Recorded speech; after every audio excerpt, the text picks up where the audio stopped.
السلام علیکم ورحمۃ اللہ وبرکاتہ۔ اکاؤنٹ سیکھیں چینل میں آپ سب کو خوش آمدید۔ امید کرتی ہوں کہ آپ سب خیریت سے ہوں گے۔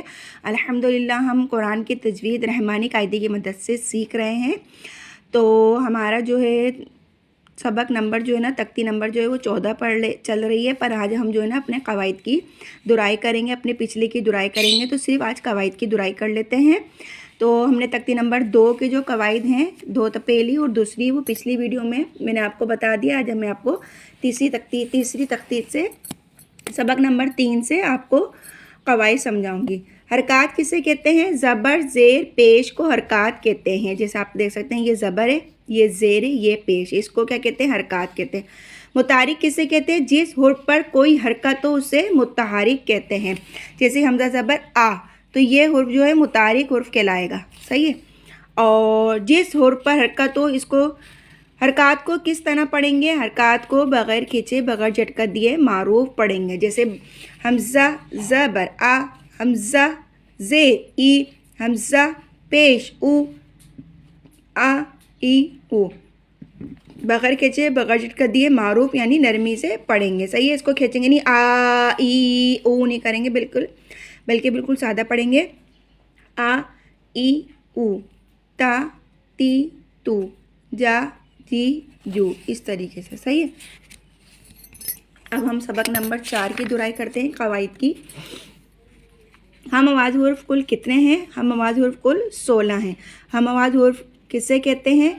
ہم آواز حروف ایسے حروف ہیں جن کی آوازیں آپس میں ملتی جلتی ہیں۔ جیسے تا کی آواز، صحیح ہے۔ تا سین صاد کی آواز، دیکھیں تا سین صاد۔ اب ہم نے آواز تو یہ ایک ہی ہے، پر اس میں سا میں سیٹی نہیں آئے گی، سا نہیں پڑھیں گے بلکہ تا پڑھیں گے۔ تا سین صاد کی آواز، ان کو ہم آواز حروف کہتے ہیں، صحیح ہے۔ ہم آواز حروف کو کس طرح پڑھیں گے؟ ہم آواز حروف کو مخرج و صفات کے فرق کے ساتھ پڑھیں گے۔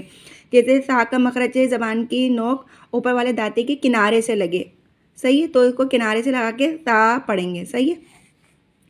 ہم آواز حروف کو یہی ہے، ہم آواز حروف کو کس طرح پڑھیں گے؟ ہم آواز حروف کو مخرج اور صفات کے فرق کے ساتھ پڑھیں گے، جیسا کہ میں نے آپ کو بتا دیا کہ اس میں فرق کرنا ہے، صحیح ہے۔ اب آگے ہم پڑھتے ہیں تختی نمبر 5 کے قواعد۔ تنوین کسے کہتے ہیں؟ دو زبر دو زیر دو پیش کو تنوین کہتے ہیں۔ ساکن کسے کہتے ہیں؟ جس حرف پر یہ چھوٹا سا جزم ہو اسے ساکن کہتے ہیں۔ جس حرف پر تنوین ہو اسے کیا کہتے ہیں؟ جس حرف پر تنوین ہو اسے منون کہتے ہیں۔ تنوین میں غنہ کب تک نہیں ہوگا؟ تنوین میں غنہ اس وقت تک نہیں ہوگا جب تک کہ آگے سبب موجود نہ ہو، صحیح ہے۔ جیسے حمزہ دو زبر ان، حمزہ دو زیر ان، حمزہ دو پیش ان، اس کو ہم نے ابھی سادہ پڑھنا ہے، ان ان ان۔ آگے سبب جو آگے تختیوں میں آئے گا، اخفا، اظہار، ادغام، انقلاب، تو اس کے حساب سے اس میں غنہ ہوگا، بلکہ جب ہم یہ تختی پڑھیں گے پوری تو اس کو ہم نے سادہ ہی پڑھنا ہے۔ ہن، ہن، ہن، عین، عین، عون، حن، حین، حون، بالکل سادہ پڑھنا ہے، صحیح۔ اب آ گئی تختی نمبر 6۔ اس میں جو ہے تمام پچھلے جو ہم نے تختیاں پڑھی ہیں قواعد حرکات کی اور تنوین کے، تو وہ اس میں قواعد مل کے آ گئے ہیں۔